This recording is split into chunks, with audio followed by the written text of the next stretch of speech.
the retreats are always a hoot, right? Because this is like a lot of people around the table. Everybody's getting pretty punchy. Yep. Everybody's been, it's like 3 days of people basically going pew pew pew. Yep. And just a lot of like cool talking about who's going to beat who in the next year or two. Oh, yep. Oh, and before I forget, this panel does have a special giveaway. It is an exclusive comic you're only going to be able to get here within the last 15 minutes. There's a special black and white red color edition of Daredevil #1 by Marco Capretto.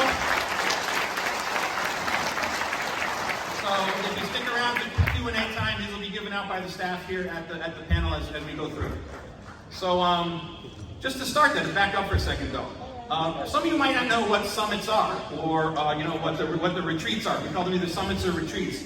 And basically, it's 2 or 3 times a year, and this was pre-COVID. So we do it on Zoom now, which has its own challenge. I'll say. But so a number of the exclusive writers, and maybe every now and then 1 or 2 artists, and the editors would get together in this big conference room, and it used to be kind of a square, so it literally almost was like a sandbox. Yeah, for sure. And we would just throw out ideas and just different directions, characters, things we thought needed revamping or anything like that. And everyone would start pitching for the next 2 or 3 years of comics. Here's what we'd like to do. So a lot of your favorite events, I remember Jason Aaron brought War of the Realms to the room way back. Long time ago. And we would just, as continuity would continue to go, people would say, well, here's what's happening in my books, what do you want to do? And we'd just throw notes back and forth. Right. And then, so, there's a bunch of different people in the rooms over the years, and that's really how a lot of the comics are made. So all the writers have kind of ideas for their own books, and this is just for kind of like a panel of our peers to get together and talk about them. That's great. Oh, here's what I'm doing, we can build off that, and just a big brainstorm, kind of think tank almost. And it really is a think tank. It's just brainstorming, everybody's throwing out ideas, you're like, man, that's awesome. Like usually when Jason Aaron starts talking, like you're ready to give notes, but then you're like, oh, there's just nothing wrong with that. Like everything's perfect. And then if somebody tries to talk, I go, shh, I'm listening to a movie. Because I'm just listening to Jason talk and his ideas are so good. So, or you listen to somebody and be like, all right, we're gonna start beating this up right now. Yeah, totally. Yeah. And every now and then the room gets quiet, and anyone got anything to say, and there's a pause, and then Jonathan Hickman always goes, yeah. Guys, what about this? I'm gonna give you insight to Jonathan Hickman. It's because this.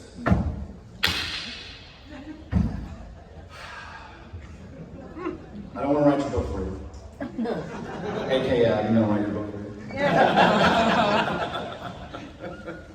All right, but let's jump into this. All right, I got some notes here. Avengers Electric Rain, Midnight Suns, 2 new sake bars in Kobe that I hit last month.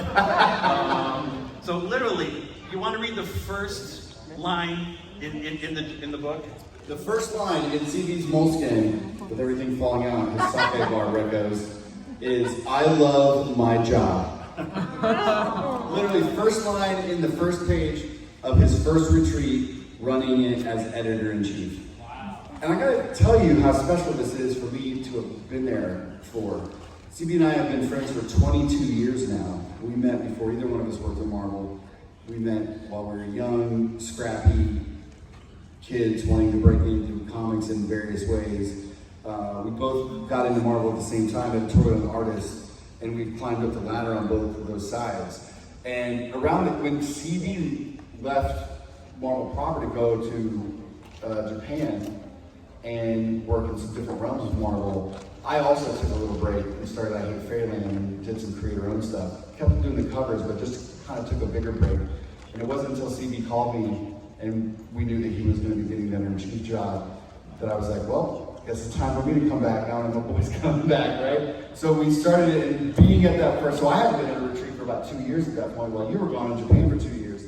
So the idea that I got to watch one of my oldest friends in this business be the editor-in-chief at one of the coolest comic book companies on planet Earth, and the first thing that he wrote down wasn't some pretentious situation or like, here's my goal or what I'm gonna do. It literally is, I love my job. That's about loving comics, and I think that's why we all fill rooms like this when we've had such a rough 3 years and we're anxious to get back here. So it really warms my heart to see that was the first thing. Thank you. I'm going to skip around because in here, thank you.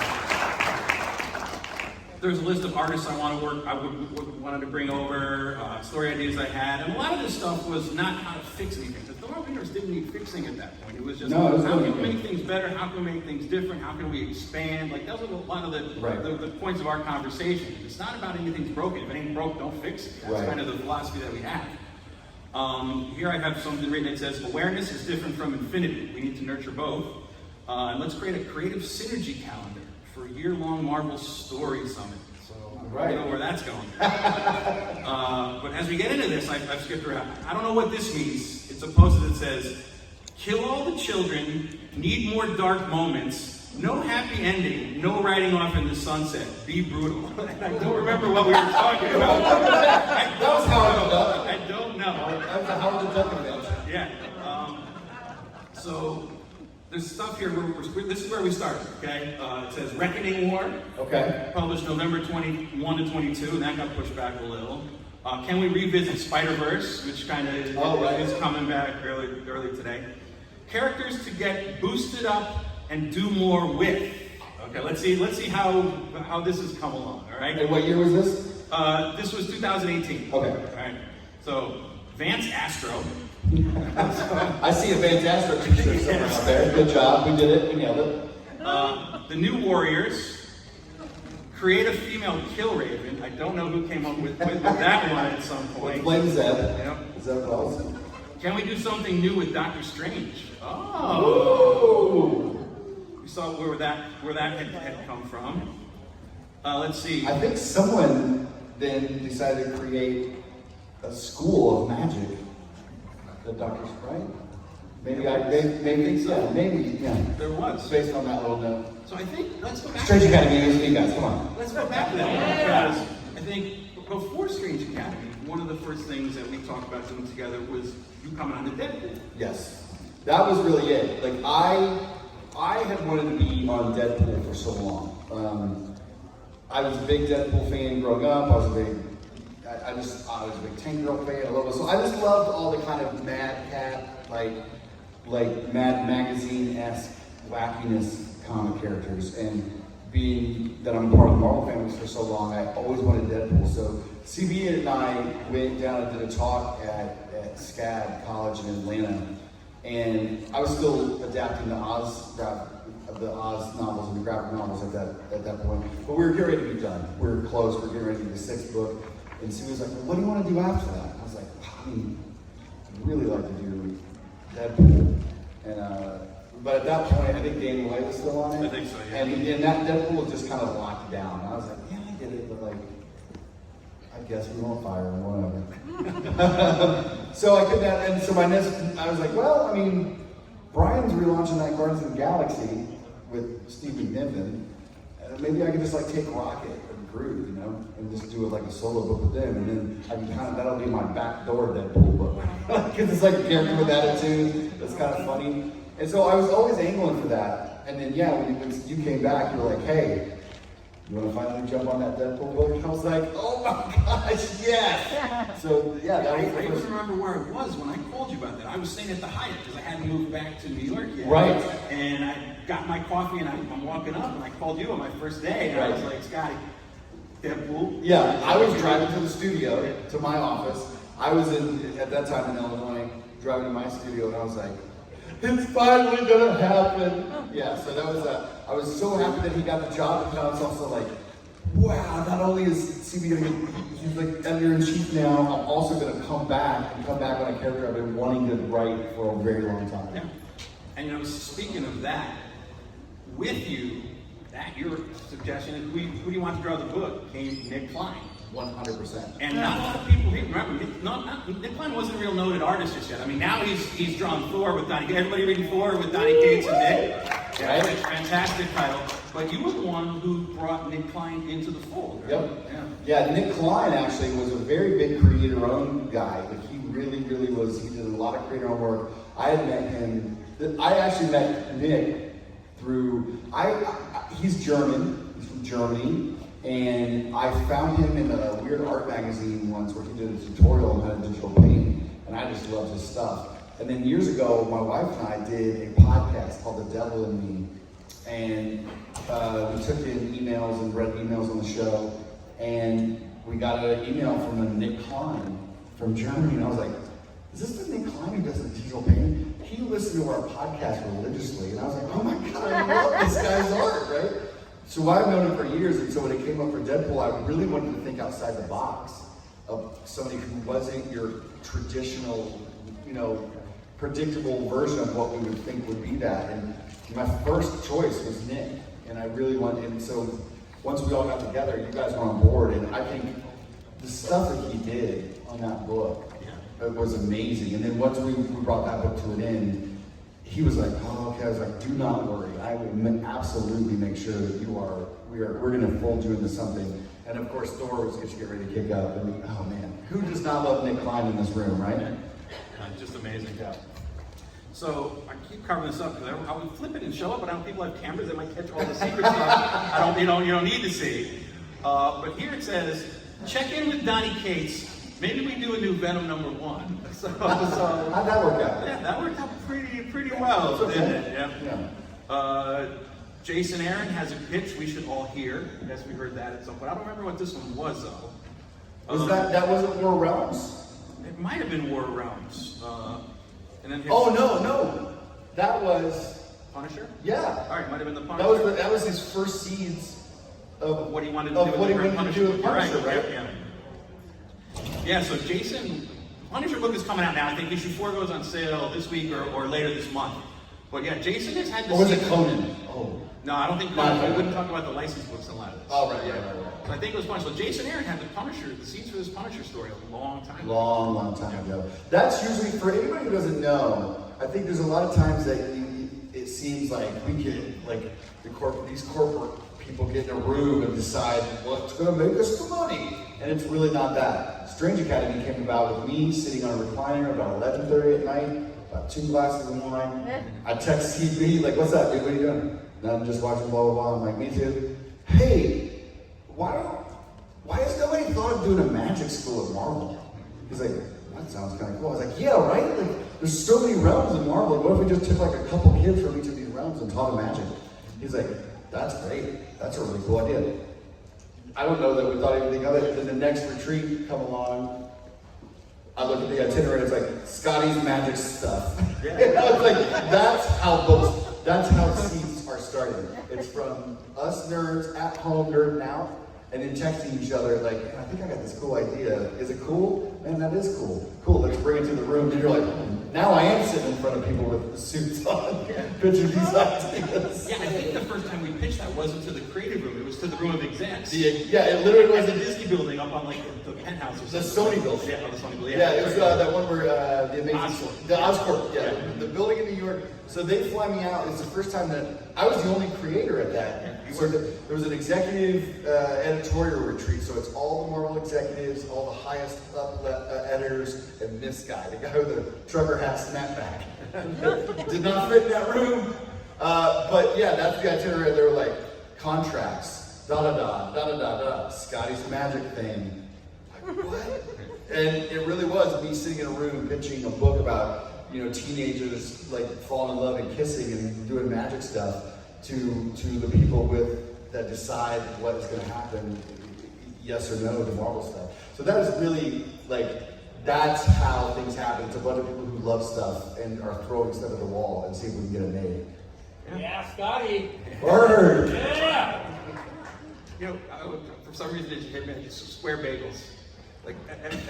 Oh, in that building. Yeah, they always serve, bagels. Everyone, for some reason, that building always had square bagels, or George would order square bagels. Yeah, that was weird. This also building, you got to realize that usually we have these meetings at some one of the Disney buildings, so it's like an ABC building. So it's like they're doing news 2 floors down, and then we're in the cafeteria building, right? But this one felt so special because we were on the top floor of a skyscraper in New York.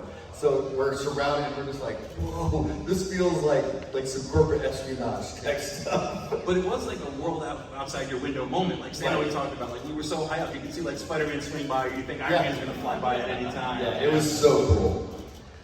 Going through this, I got Donnie wants to talk about 2 things: Dylan being Venom and bringing back Donald Blake as a villain. So that all came to pass. Yeah. I think. Yep. There's something here that says Phoenix War, question mark? So I don't remember anything about that. Hey, I don't know if we went anywhere with that. But I don't think so. But it wasn't Jason Pitch and Punisher. So if I turn the page, it was Heroes Reborn. That's right. Yeah.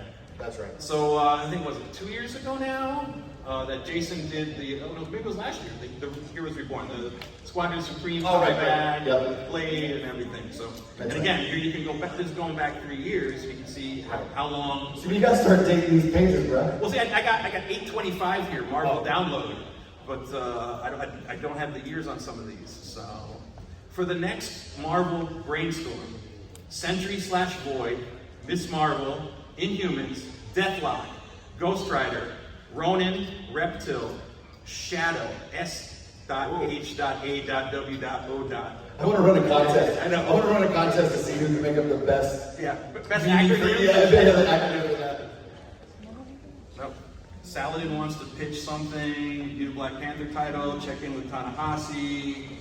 This is just us spouting. We should find something to tell a Find story. some juicy stuff. Tell a story about One of the best, while he's looking through that, I'll tell you one of the best retreats that I ever was a part of. We were building Jonathan's Secret Wars 2. You guys remember that big event? Right? Yeah. That was great, right? The best retreats. I think there were 2 retreats of it, but one, we went in for 3 days. We had 10 whiteboards in a room, and for 2 of the days, we just listed new book ideas. And nothing was off limits. Everything got written down. I think over the course of that 3 days, we created some 200 books. Meaning like what was some of the books that made it through? Did the Thor's book make it? I don't know if that Thor's book did make it. Thor, T.H.O. Yeah. So we had so it'd be like, Jason was like, I was thinking about like Thor's. And it was like procedural crime book with Thor, right? So, but it'd be like CSI. So you take CSI and this with Asgard, and then there's Thor's. That did make it. Did it make it? We didn't. I don't think we. No, we did. We did do that. Book. Okay. You're right. Yes. Yeah. Thor Wars. There you go. Thor Corps. Yep. Thor Corps. There you go. Yeah, but that got thrown out. And anything that you thought, because there was also, Murder World or Doom World. Doom World. Yeah. Doom World, and there was a version of everything. Jerry's Western book. The Western book, 16, 14, one of those. At some point, Tom Brevoort throws out Howard the Human. And so he goes, hey Tom, did you have a Howard the Human idea? And Tom goes, yeah, I don't know. I just said that phrase. I don't think I'm that interested in it though. So they don't write it, and I go, I'd write the hell out of that book. And then Tom goes, I'm very interested now. And they write on the board, and Jim Buffett and I did Howard the Human. And over the course of that weekend, it was the most pure version of grown-ups playing pretend. And really just feeling like you're 10 years old again and making up anything. And a lot of them did not. I mean, of course, we didn't publish 240 new number ones, but we boiled it down to about 80 books, right? Yeah. Like out of that list of 240. But it was a real lesson in joy and refining the joy for making comics and like discovering all the things that we love. Because sometimes you can get mired down in the history of things and like, am I being a good steward of this comic? Am I shepherding it into am I paying respect to the creators and all the people who have touched it before? There's all this head games that you play with yourself when you're playing, you start to write or deal with a character who's been around for 40 years or whatever. But this was our first chance to be at Marvel Comics and really just be like, hey, what if? And you throw it out there. So it was so cool. I think the next version of that would be, and this would probably be, I think you were at a retreat at this point, was the, what do they call them? The mashup. Oh, the Infinity Warps. The Infinity Warps, right. Yeah. That was another version of that where we all separated into groups of 5 or 6 creators, and then just everybody would throw out a character, we tried to nail it together. Yeah, mashups. Yeah. It never made it to the group. It didn't make it past everything, but I feel like the best one, and I'm biased here, because I'm pretty awesome, but I'm biased here, but Donnie and I came up with Deadbolt. So it is Black Bull and Deadpool. Because what kind of crazy character is that? That a guy who won't shut the F up. And then a guy who, if he doesn't shut the F up, kills everybody, right? So like, Deadpool's the best character of all time. Copyright, I'll talk to my lawyers in a minute. But that's the kind of stuff, and it's invaluable to have moments like that, even if they don't matter, because it creates camaraderie, it creates laughter. Like we're all like, you're getting excited, because also sometimes, you know, we can get in these meetings, and they can go really long, and you can be like, it gets tense, yeah. What? But you know, the other thing to remember is that maybe Deadpool came up there. These meetings continue afterwards, usually informally at the dinners. Oh yeah. And then at the bar. Right. And Yes. that's where the crazy ideas start coming up. Right. But there have been instances where we've taken things from the bar and brought it into the room the next morning. And we're like, now they're never going to go for this. Right. And sure enough, Yeah, well, it's good because the other great thing about these retreats is it's bridging together generations of creators. There's going to be some OGs like us, and there's going to be some people that are just coming up. And I've been in many a hotel room the night before somebody's first retreat, and they're nervous as they're just like, well, I mean, what am I supposed to?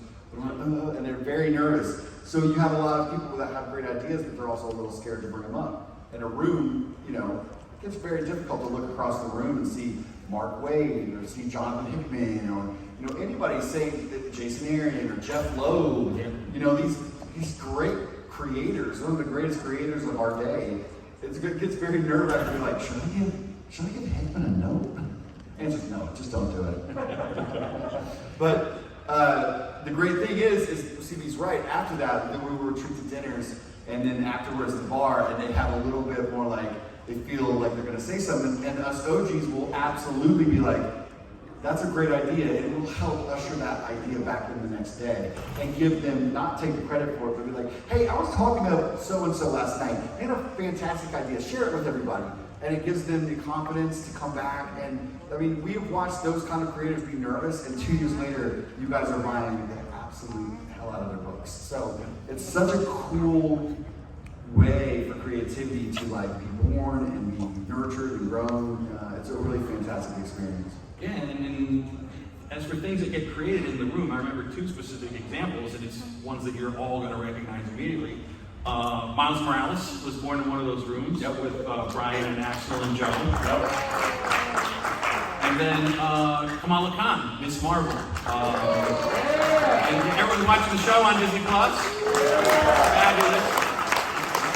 Because Kamala Khan was an idea that one of the editors at the time, Sana Amanat, who was an executive producer on the show, had, because she wanted to bring a female teen Muslim superhero into the Marvel universe, based on some of the stuff that she went through. She was from Jersey, a lot of that is reflective of her life.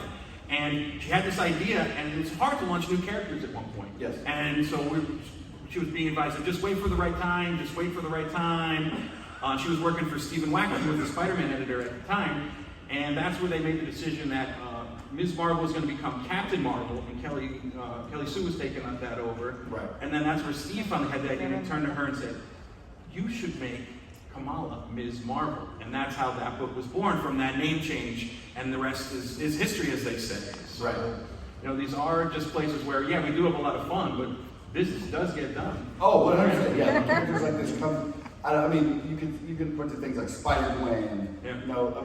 I can't walk 10 feet without seeing a Spider-Gwen hoodie any city that I'm in. Today, Yeah. So they all come from these brainstorming meetings, not some corporate egg being cooked somewhere and they're passing down orders to us. It's really all of us geeks just sitting in the room doing what we do best, and just geek out. Here's one of the worst ideas ever, I think. I didn't write down who pitched this out, but this is ideas that got thrown out. Yeah. Should we change the name of the Inhumans to I-Force? I still want to know who pitched that. Oh, Chip. Probably Chip. Zdarsky. Now it's the best idea ever. I-Force. I am not going to throw I don't want to throw anybody under the bus. Hold on, 1 second. This is going to be like a hearing. Do it. Okay, I can't do it. It didn't stick though. Okay, Yeah. Well, yeah, I did stick because it's fucking terrible. Sorry. I can't say it. I'm sorry. I can't because it actually didn't happen. I really wish it didn't happen. I want to tell you guys so bad. Well, all right, speaking of which, here's a question we haven't answered yet. Let's throw it out to the room. Yeah. Maybe they can have an idea for who it's going to be. Everyone knows the character Ronin, right? Yeah, so everyone knows that, especially, Jeremy Renner wore the costume, and we saw it in the wonderful Hawkeye series. But a lot of people have been Ronin over the years, and the question here is, who should be the next Ronin? Should we use an existing character or a new character? Should it be a villain who takes up the mantle? We have not answered that question, because there still is no new Ronin. So who should be the new Ronin? Punisher. He's got a new role already. You gotta wait and see what happens with him. There's some amazing stuff coming. To be determined. Yeah. Kane. Kane? Honey Badger. Nailed it! I think you. Oh no, Honey Badger. What's her name? Marty Scout. Barton. That's her Scout. name. Scout's her name now, right? Elena. Barney Barton. Yelena? All right, I should be taking Yeah, write some notes in this notebook, Steve. You guys need to come in and sign an NDA, though, please. Thank you. What are we gonna do with Dazzler? Everything. Wow, there's a bunch of different stuff in here. But we've been rambling a little bit. We might want to start taking some questions. Yeah, let's do some soon. questions, yeah. There's a mic up over here, guys. If you have a question and anything you want to ask me or Skottie about the publishing side of things, from the creative front to the editorial front, to anything you want to know about continuity. Unfortunately, we can't answer questions about real things, about movies or TV or Disney Plus or any of that stuff. I'll keep flipping through, but if anyone wants to start lining up and asking some questions, wow, nobody wants to ask a question. Oh, all right, Here we go. I got scared. I got scared for a Everybody's like, second I'm in. there. So my first question is, my name is Lennox, and it's been like 2 or 3 years, like no con, and I'm just wondering, is Skottie Young, Roberto Ramos, and JTC, will they come back into exclusives for next year's Comic-Con? Oh, what was the question one more time? Because normally you guys do exclusives for like the Marvel shop and stuff. Oh, like the pins? Yeah, well, yeah, pins or like covers and stuff like that, like comic covers. Oh, I would imagine. Yeah, I think like I've got a lot of questions about the pins this weekend. People are pretty feisty. Yeah, that they're not. the pins too, like Yeah. giant Venom mouse and all that. I don't know, like that's above my pay grade, but I believe I'm sure that it was just about like everything's back. There's a lot of supply chain issues. Yeah, that's more. A lot of supply chain issues on almost every level of product that we publish or make, like pins and stuff. So it'll probably just a matter of let's see how this first year back is. No worries. And Yeah. it's just, I'm a fan of all 3 of you guys. Word. This is awesome. Well, thank you, man. Well, I appreciate that. Thank you so much. All right, thank you so much. Yeah, and we have plenty of other cons that we'll be doing later this year. And there might be some cool exclusives coming up in some of our future shows as well. Word. I know you do. So. Good, how are you doing? How's it brother? going? New Jersey, nice to see you. All right. But I was going to say, so throughout the creative process, obviously, going retreats and everything like that, is there any stage that's particularly more difficult than, say, from the beginning to the end and another stage? So you're saying like from the idea to the script to the art, is there any stage that's more difficult in the process? I would say, really, I think the hardest thing is once you have these ideas and everybody is weighing in. The cool thing is you know in the room, you know you have a good idea, the more people start weighing in. Because everybody's getting excited, right? Sometimes ideas are put out and we're all pretty quiet. So that can either be like, cool, that's solid as neat notes, or maybe it needs so much notes that we all need to kind of sit with it for a minute, because it's not something I can think about. But I know that when we first did Strange Academy, I was overwhelmed by the amount of things, not notes, but we were like, oh yeah, and this maybe, and this maybe, and this maybe. So really what it was is trying to go home and be like, oh man, some of these are amazing ideas. How can I work some of this in? How can I work some of that out? So I don't view it as something as it's difficult, but it's really just a matter of like focusing in on what your original intent was. Yeah, and one of the hardest things I think is one of my big goals is that every story we tell, no matter any new character we create, we have to keep in mind that it doesn't live in a world of its own. It exists in the part of the larger Marvel universe. Right. So I always like to figure out, one, how do these ideas that were coming up, like Strange Academy, like the new Dark Hawk book that we did, like something like, we did this new Gwenverse series. What are the pieces that tie into past continuity? What can we connect them to? And secondly, more important is, where is this character going in the larger Marvel universe? Yes, the creators might have their stories to tell, but we really want the character to fit in and make sure that they're part of the bigger picture, that we're adding to that tapestry. And that's one of the things that I think is the hardest part, but the most rewarding once we get that question answered and the answer is successful. Thank you. Thank you so much. I really appreciate that. Thank you. So I had a question about that Deadpool concept. Was that more of like a buddy cop scenario, or was that more of like? Well, the original thing was us. We had to combine two characters into one character. So yeah, it wasn't them two hanging out together. It was a new character, but I think it was definitely would have been a problematic scenario. Over on my page. Yeah. The other thing I was wondering, the Miles Morales Thor thing, I know that there's big things about that. I was wondering how some of the ideas in that kind of went through the works. Things got missed, and it was a fortunate situation, but Cody and Yehudi and everybody worked together with the editorial team to really try to make the best of it. And if you read the Miles Morales Thor 5 book, we think it wrapped up beautifully. We understand the concerns. Yehudi was apologetic for them. We as Marvel were apologetic to things that might have gotten missed. But in the end, we're very happy with that miniseries, the way it turned out, and the way that Yehudi and Cody were able to wrap up and spotlight that character. All right, thank you. Thank you. Thanks. Yep. Oh yeah, Strange. Oh, It's yeah, not Strange. Strange. I'm curious, but I have a question. Do you like Comic-Con or D23 more? Oh. Do we like Comic-Con or D23 more? As a Disney employee, I'm a freelancer. I like this con because you're at it.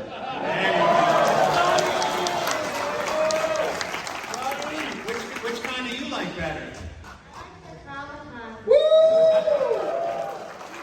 Are you going to go to D23? I don't know. Well, if you do go to D23, come and see me and I'll have something special for you. How about that? Okay. All right? Thank you. Thank you.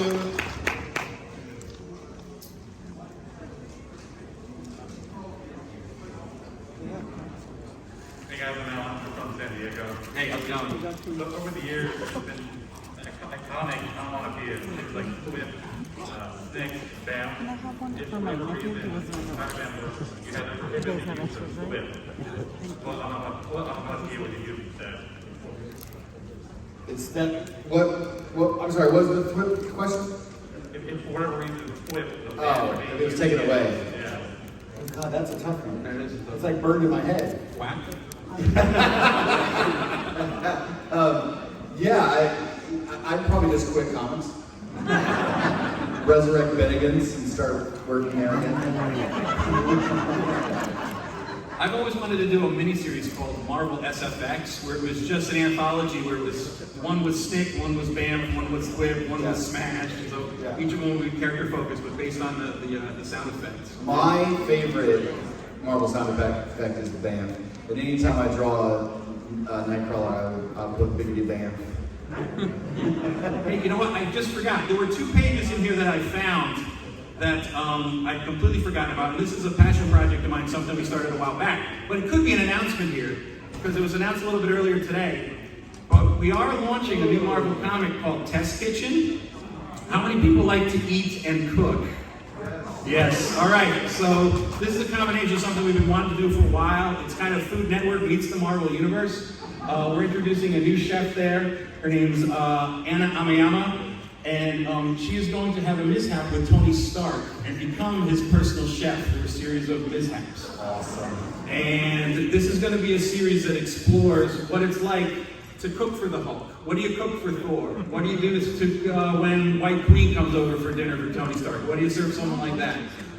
It's being written by Chef Paul Eschbach, who's a 2 Michelin-starred chef who's worked with John George. He's now at the Topping Rose House. And being drawn by E.J. Su, who, if you haven't seen E.J. stuff, it's amazing. He did the Shang-Chi vertical comic with Amy Chu, and did some amazing food on the table. We hired him for this gig. So this is going to be coming out on 8/8 on Marvel Comics Unlimited. It's something we're extremely excited about. It's really family-friendly, and it's for parents and kids to get together and cook things. Everything is done very family-friendly and with ingredients that you can find in general grocery stores across the country. So I just wanted to put that announcement out there too. So, that's the other one you did with me. Oh yeah. All right, next question. Hi, I'm Jonathan. I'm from LA, and I wanted to, well, first, Skottie, I really love Space Academy. Oh, thank you so much. But I was wondering, I guess it's more lighthearted, but do either of you have like a favorite corner of the Marvel multiverse, whether that's, magic stuff, mutants, X, Y, Z, like that? What's your favorite question? I love all my children equally. I don't have a favorite child for sure. I don't want to say it publicly though. I want them to keep fighting for them. My real kids. Now for me, it's my first Marvel comic was X-Men. Chris Claremont, John Byrne. I've been an X-Men fan ever since. Jonathan Hickman coming back and doing House of X and Powers of X was a thrill for me, because as new as that was, Jonathan has nothing but the utmost respect for continuity and for the New Mutants, which is my favorite team. So we're always been very special for me. Yeah, I would have to say too. I mean, I came up an X-Men kid, so I would also lean to the mutant side. 90s X-Men kid through and through. So her Jubilee is so dope. Yeah, Jubilee looks awesome. Great question. Thank you. Thank you.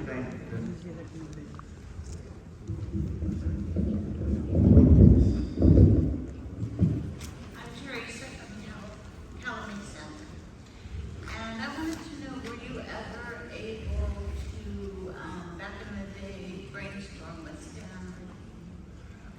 Brainstorm with Stan Lee, unfortunately not. Stan was didn't come to the room. He was living in California for most of the time that I've been at Marvel. Right, yeah, same thing. But I had the pleasure and the honor of working with Stan, meeting with Stan, talking with Stan, spending time with Stan over the years.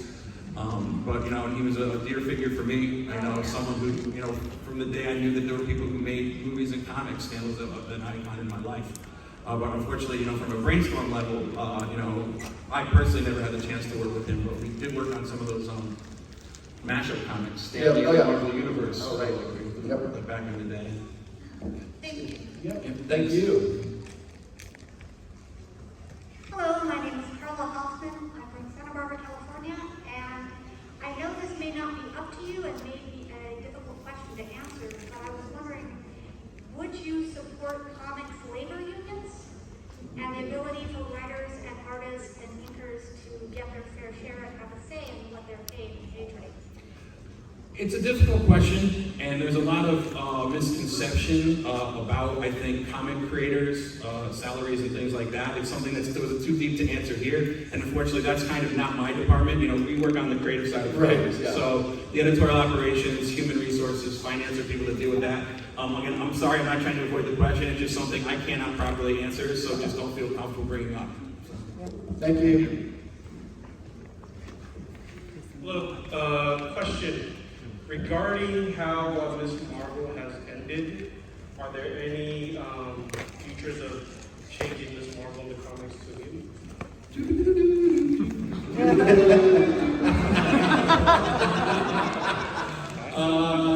Not yet, no. But that blew me away as well, so I thought it was really well done.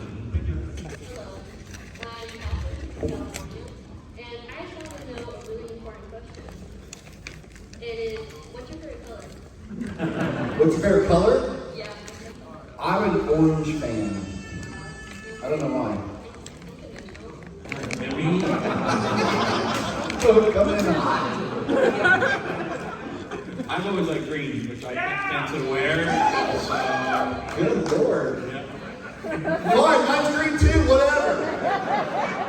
Maybe there's some more red fans here. Who knows? Let's pick a color. What's your favorite color? Solid blue? All right. Great. Thank you. Thanks for coming. Great costume. Hi, my name is Jonathan from San Francisco. My question is, how do you decide when to change continuity? Like something that comes to mind is Scarlet Witch's background, which has changed many times. Yeah, the continuity is a tricky thing. And there's a difference between consistency and continuity. And over the years, there's been different opinions about it. I'm a very big believer in continuity. But that said, ultimately, what our jobs are as comic creators and comic book editors is to make sure that the legacy of each character continues, and it continues in a way that's going to, one, respect the character, two, attract new readers, and three, put the character on a path that they might not necessarily, fans might want that character on, but might be best for the character in the long run. Yeah. And one of the things we do understand is, or you have to understand is that one, we're fans. Everyone in the creative retreats that we're talking about are fans. Right. And then we have nothing but the utmost respect for fans. I'm a big believer, I was taught the day I joined Marvel, is that there are no bad characters, there are only characters that haven't been written well yet. And that no matter how much is a character that you don't like, and this is something we have to remind the writers a lot of times, people want to kill off characters. No, we just want to kill that stupid character, every character is somebody's favorite character. Yeah. So no matter what we do to any character, someone's going to get upset somewhere along the line, and we're going to hear about it. Thank you, social media. But we treat everything with the utmost respect. No decision for any character is made lightly, and that's something that I think gets tossed to the side a lot when you hear this. When you hear about they just threw out this idea. They just do this. That there's no rhyme or reason behind it. No, there is rhyme or reason behind every decision and every continuity change that we make for any character, and it's usually done for a specific reason, or it's done because a great idea comes out from one of our creators in one of these rooms. Right. Thank you. KC, my name's Walt, from Missouri. I got my KC hat. I'm from Prairie Village. It's good to see you again, Scotty. So we got a couple of audience here, but this is kind of a selfish question. First of all, I just want to say I can't think of two more people that I wouldn't be happier about having front and center in editorial and art writing with Marvel. Oh, thank you. Thank you. So I think we're on the verge of a renaissance that's already started, but I can't wait to see what comes next. Awesome. My selfish question is, at a time where everybody kind of needs a laugh and things are pretty serious in the news, we need an escape, you guys provide that. Have you, just listening to the retreat banter and just a few things you said here, has anybody thought of resurrecting something like Crazy Magazine, Not Brand Egg, any of the humor stuff that you guys have had before, where you have a lot of awesome artists in the stable, you got every character that's ever imaginable. Right. Is there any way that you guys have come across that idea? Would you consider it? Yeah, we've been talking recently, and this isn't to give too much away, about doing a little more with the humor books. Mark Panisha, who's one of our editors up there, is a big fan of the humor books. He brought back Crazy a couple of years ago. He's doing, there was some old Marvel characters called Ziggy Pig and Silly Seal. He's done some stuff with. I brought those back in Deadpool. Yeah, in Deadpool. And recently there's been some talk about doing something more with Howard the Duck. So if you want more humor, there will probably be more I'm Howard all about very that. soon. That magazine is what brought me up. So I'm a big supporter of that. And then also, if you go to the digital front on Marvel Comics Presents, our Infinity Comics, the Vertical Comics, there's a strip called Friday Funnies that Skottie launched with Dax Gordine that does like Jeff the Land Shark, Marvel Meow. There's going to be more Ziggy Pig up there. There's lots of humor comics that we put up every week to kind of, like you said, bring smiles to people's faces. Thank you. Thank you, brother. Thank you. And I think that's it, unfortunately, folks. So, thank you for Thank you all so much.